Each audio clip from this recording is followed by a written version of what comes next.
Hello, how's it going? Yet another video on the organ. It's pretty much there. I mean, yeah, it does need a bit of a tune. Yeah, it does need a little bit of this and that. But I mean, we're starting to get to the dregs of it. In today's video, we're going to set up a jukebox for this. And we're also going to raise up these pipes because they're all down there and hidden with the idea of, you know, the console's on wheels now.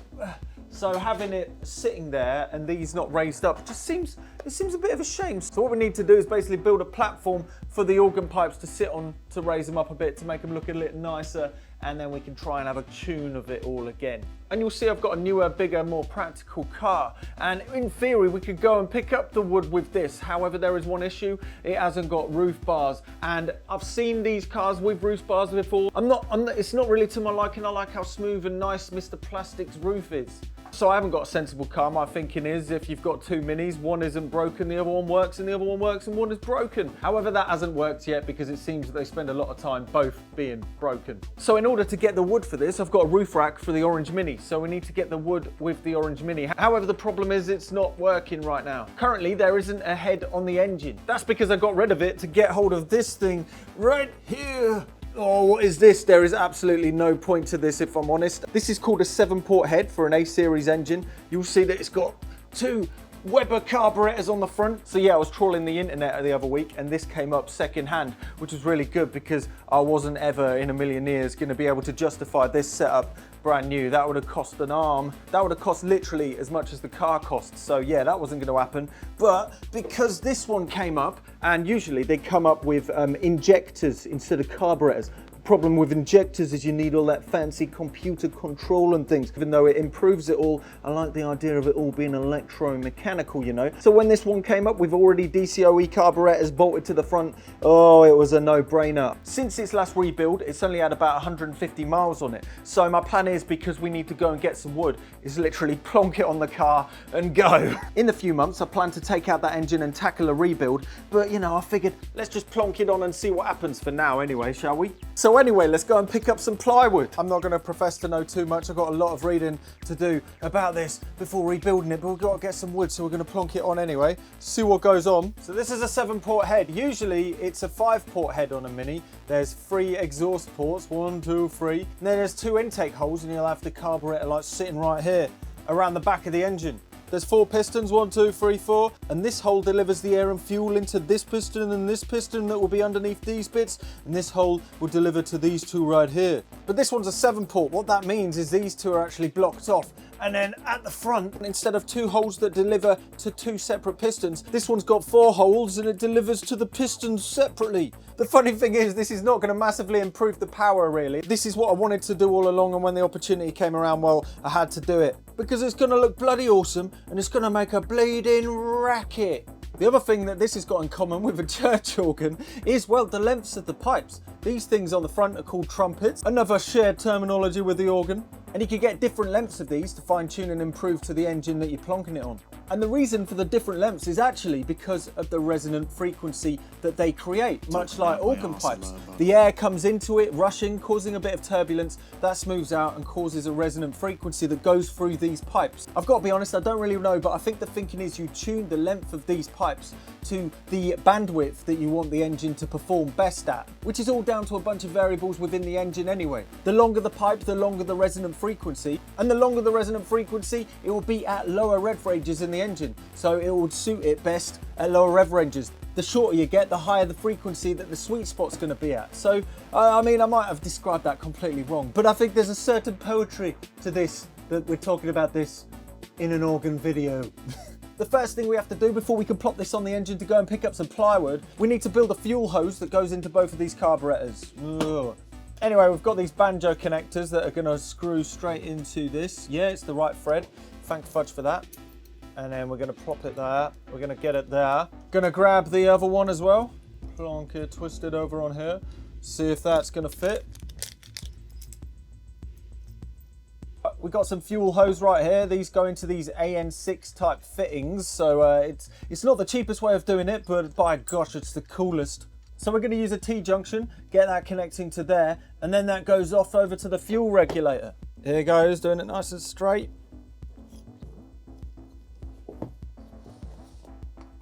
Oh no, these pipe cutters aren't going to cut it.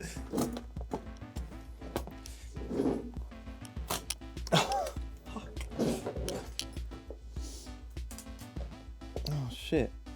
Well, this pipe cutter's not going to work. God damn it. When you don't have the right tools for the job, you just use the wrong tools, but don't tell anyone.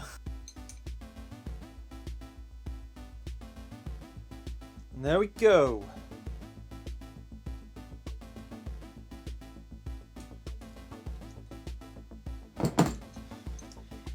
Very nice.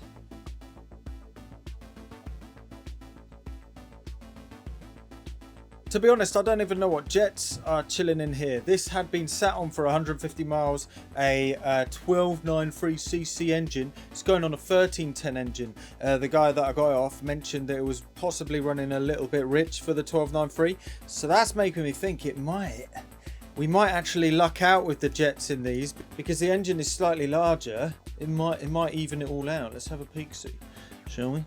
We got the 45 F9 as an idler jet. That's the same as the one that I've got in it at the minute. We got a 115 F11. Let's plug this into the car, see what it does, and then go from there. So sort of in preparation for this, actually that's a lie. It was in preparation for putting the supercharger on it, which I ended up opting against and going for natural aspiration, but in the coolest looking form. I added an AFR gauge, audio fuel ratio gauge. It's basically a sensor that plugs into the exhaust manifold to figure out how the engine is burning the fuel, which usually works with the computer inside the car, but I've just got it wired up to a dial to sort of give you an idea. It kind of gives you a vague idea whether it's running right or running rich or running lean. To be honest, it just makes me worry and look at it more. But hopefully that should tell us pretty quickly whether these jets are completely wrong for the whole setup. As we haven't got time to go to a rolling road or anything, because we've got to go and get some plywood. Ooh. Oh dear. Before we put it in fully so we can pick up some wood, we've got to do some neatening up around here. A bunch of the leads are getting in the way on the back, and we've got to sort out the fuel line, which is a bit of a bodge job. We'll sort that out. I have no idea how I'm going to fit filters on those, but that's pretty cool. One unforeseen issue with this is you can't actually get the dipstick out. I need to get a flexible, longer dipstick because this is not, I'm not going to be able to get it out. Oil cooler pipes are in the way. Going to be a nightmare to put these spark plug leads in if the grill's on, but it's in. And then I started putting it together. I spoke to the seller, Mini Mayhem, and he mentioned that the spark plugs are likely wrong. So the easiest way to actually get the spark plugs out is actually to take the head off again and take the carbs off and plump them in. I do honestly think that is the easiest way of doing it and the quickest. So we pop it all back together. I've taken this off since again because I was worried whether the actual block was going to be flat enough. I ended up doing about 300 miles. I took the gasket off to see if there was any damage. It was fine. It's all good. So until the next rebuild, it's going to be okay. But that's the first time it was running.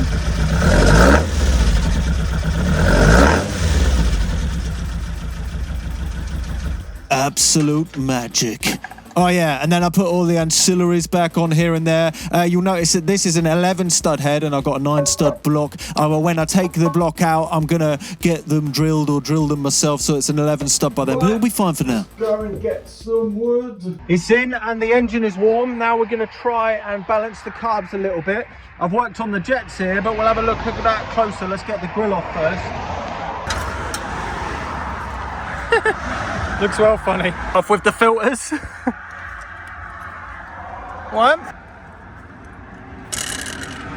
two. I've already been working on the carb because I've got an AFR sensor. AFR means air fuel ratio. This listens to the exhaust.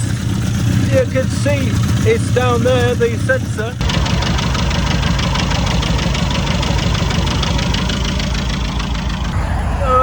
It's so hard. Right, still running lean. It'll do, it'll do. No. I've taken off this. Oh no, we can't even see it. So we can compare. There, these are too low. Too low. Very hard with one hand. I'm just guessing as I'm going. I have no idea what I'm really doing here, and if you were looking into doing this yourself, if I was you, I'd definitely look or do some reading or ask some people who actually know what they're doing, and don't take any information from this video as real information, because I'm an idiot. The throttle linkage is a little too long. It doesn't let me bring the idle speed down when it's actually balanced. There's a little screw on the throttle body right here that stops it from going back.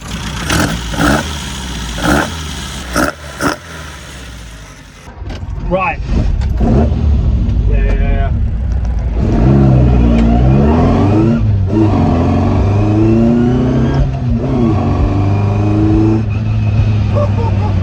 It's not fast, but it feels fast. It's awesome.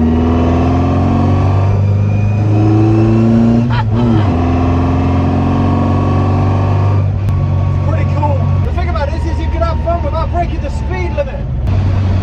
It's running lean.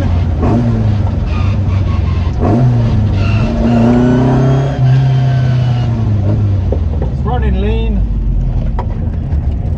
I'm going to swap the main jets. You might be asking yourself, why the heck are you bothering doing it like this? Well, it's because I want the experience. Like, you could pay somebody to do this on a rolling road and they'll do a much better job and it would end up being a lot better than this. But I feel like I'm going to learn a lot more by fumbling around. I found a bunch of jets on eBay and I've just been going up one notch, down one notch here and there, fiddling around, reading this, which has been extremely useful. I don't think this would have been possible without having a permanently installed air fuel ratio gauge in there. And here there you go. Nice.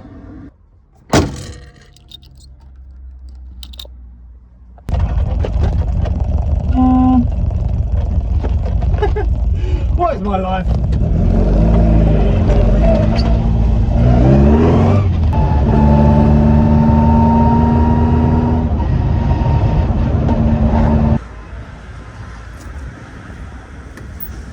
Oh yeah, that ain't going nowhere.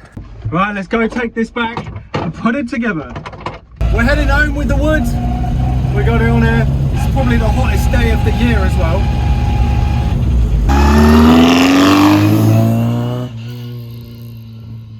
Funnily enough, that wasn't even 20 miles an hour. Oh, the joys of a small car. It feels fast. Gloopy, gloopy, gloopy, baby. Got your gloopy on. Glooping about. Just glooping on down. Probably should have put a bit of dilution on this, but I'm too busy glooping up my woody wood. Glooping on down. Putting the gloop on. What took that gloop so long to get your gloopy gloop on? Yeah, it's gonna butt two together. There we go, bish bosh bash. I knew all of our test equipment would come in handy at some point. There we go, we've weighed it all down. It's the next day, the glue's dry. Let's get building. Please don't be stuck to the floor either. Alright mate, you want some 54mm ply, that's fine. It's £5,000 a board though, so yeah, I'll go and pay up for you now, but I'll tell you the price afterwards. Oh, lovely. What about 108mm ply? 108!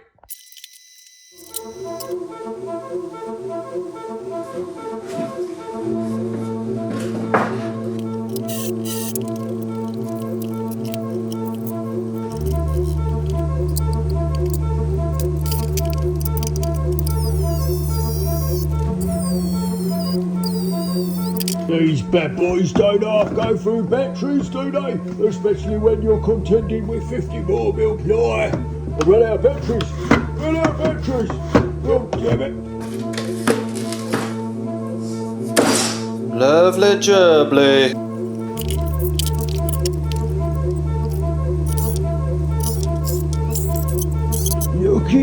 Looking good, except most of the strain of the down weight is on the glue and the screws, so we're going to have to put something along the front and the back that's removable. We can't have things sticking along the top because then it will get in the way of the actual pipe sticking on it.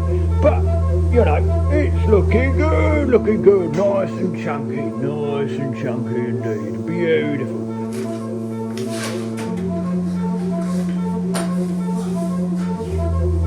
Oh yeah.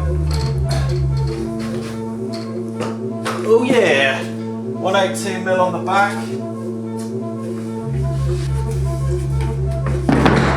Right, it's pretty much done. Maybe a batten across the top of the back plywood. That's gonna work, I reckon. I reckon it's gonna work. Now we can try and be a bit risky and get this on there with all the pipes off, but I think it'll be a lot better if we just take off all the bloody pipes again.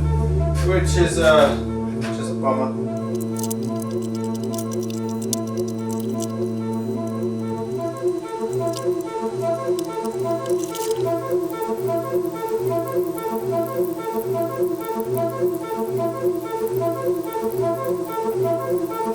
I think I'm going to do it out here and worry about that later, because it's better putting the one out here and then taking it in. Because it will fit, I've just got to remove a bunch of things.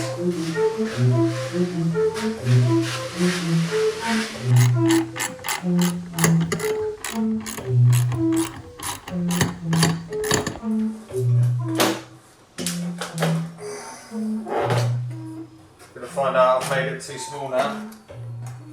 I bloody made it too small! I made it too small! It's about half a centimetre too small. Oh shit! Oh, oh yeah! Pretty good. Now I'm going to get the wooden pipes. That's pretty damn good.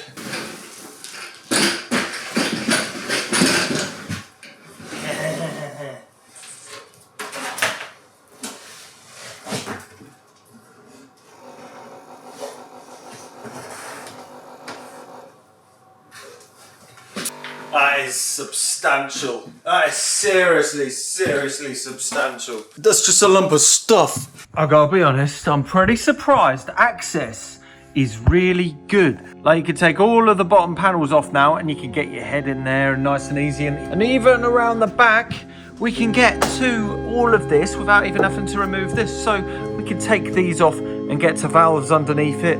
We can get to the circuit board that's behind here. You get to the whole thing. This is one bodge job, however, because the previous owner, when it was in Jones' house, they cut off the kind of bit that was sticking out here, so I've had to put a couple of sandwiches on there, but shh, let's be quiet. The way the tubes go into here now, I'm gonna put some more flanges on this like we did in the other video, where I literally spent about 2, maybe 3 minutes designing a flange that would go onto it, and then the Jubilee clips on top of it. I used ONSHAPE to design it, and it took about 2 to 3 minutes to bash it together. The link is below to check out ONSHAPE if you want that. You can sign up for a free membership, which is what I'm on, and it means that you can program using computer-aided design pretty simply at the comfort of your own internet web browser. And yeah, they're 3D printing as we speak. Lovely jubbly. Luckily I haven't wired these ones in yet, so we're gonna get these off because it's not gonna fit. Oopsie daisy. Let's take the pendulums out. Get out the pendulums.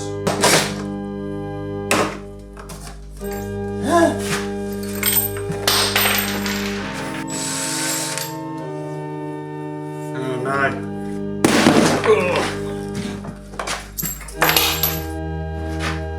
Oh no. Oh no. Oh no. Oh shit. Oh, it doesn't fit. Oh no. If in doubt, get the hammer out. You know? Wait. So bloody close. I can almost taste it.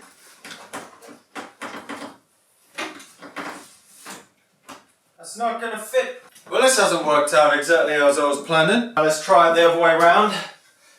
No idea I'm gonna turn it around, but we're in. Okay. Now how am I gonna turn this around? Wait. Here we go, we're getting there. Oh, don't want to damage any pipes that are on. I've got all the wooden pipes stacked down here, so we're gonna put those on first and then move it there a little bit further.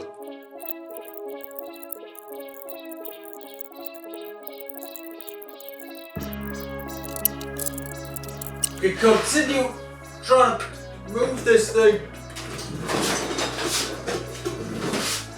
Oh yeah. Oh yeah. Oh. Hopefully we don't need to take this out anytime soon, because that's gonna suck. Oh yes. Yes. Yes, yes, yes. Yes. It's not done, of course, but it's gonna look pretty damn good, I think. Always going in there. Yep. That's gonna fit.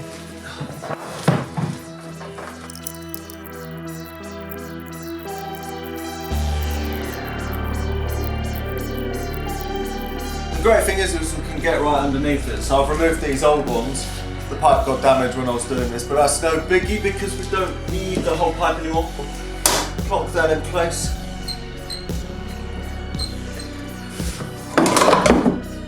Lovely. Now it's all a little bit more permanent. I've done some cleaning of the electrics. There's the plugs that go over to this side. And then starting on in here, there's a MIDI through, there's plug sockets, all that jazz. These pipes back on.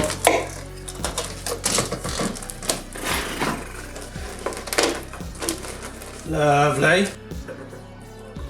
Oh no, corrugated air pipe adds too much turbulence that the air reduces the pressure. It'll be fine. They're only small ones and it's worked ages before and the pipes are so much shorter now. Don't worry, it's fine. No! No!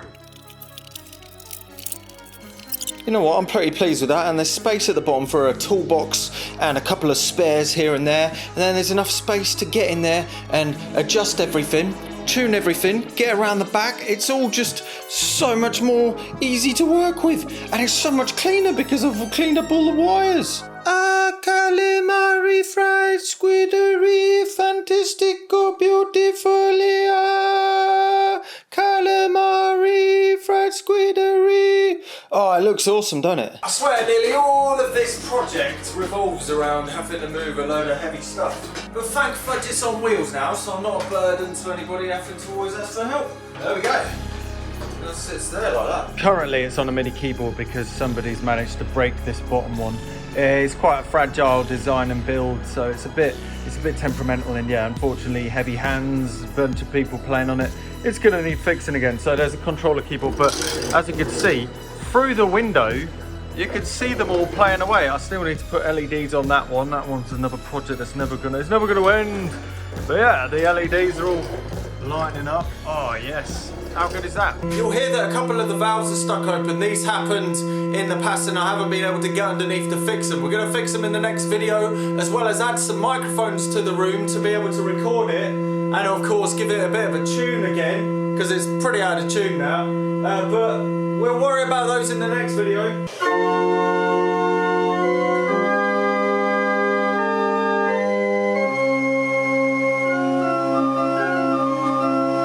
Much music all coming from the organ in this video. We've taken a few steps back in that regard. I've just tried to play it and a bunch of it's out of tune and stuff. A few of the valves that have started to become temperamental and things like that we're going to have to look at in the next video, which is going to be next week, because we are, no matter what, plugging in some microphones into the room, putting some permanent ones up at the top, and then a daisy chain of XLRs going down to the bottom. So we're going to add the song select autoplay function. We're going to have a go at tuning and fixing a few of those valves that have been a little bit dodgy. Now we've got space, and we're going to add the microphones. All of this stuff in the next video. If you want to check that out beforehand, next week I'm going to be doing updates over on Patreon about how it's progressing. And if you want to come and play on this, you can come to This Museum's Not Obsolete. Check out the information in the website below. Just be a little bit careful on this keyboard, because I've got to fix it now. Anyway, until next week when you're going to hear a lot more music from this, I'm Luke Mum No Computer, this is the organ, and yeah, I'm just going to try it. Have a lovely time. Toodaloo doodaloo doodaloo doodaloo.